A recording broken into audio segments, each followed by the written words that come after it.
1.18 ಕೋಟಿ ರೂಪಾಯಿ ಮೌಲ್ಯದ 237 ಕೆಜಿ ಗಾಂಜಾ ಸಾಗಾಟ, ಲಾರಿ ಕಂಟೈನರ್ ತಡೆದು ಇಬ್ಬರ ಬಂಧನ.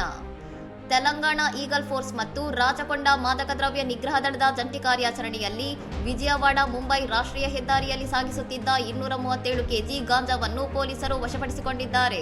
ಒಡಿಶಾದಿಂದ ಪುಣೆ ಮತ್ತು ಮುಂಬೈಗೆ ಗಾಂಜಾ ಸಾಗಿಸುತ್ತಿದ್ದ ಲಾರಿ ಕಂಟೈನರ್ ಅನ್ನು ತಡೆದು ಬಿಹಾರ ಮೂಲದ ಚಾಲಕ ರಾಜೇಶ್ ಕುಮಾರ್ ಮತ್ತು ಸಹಚರ ಅನಿಲ್ ರಂಗನಾಥ್ ಬಿಚಾರಿ ಎಂಬುವರನ್ನು ಬಂಧಿಸಲಾಗಿದೆ.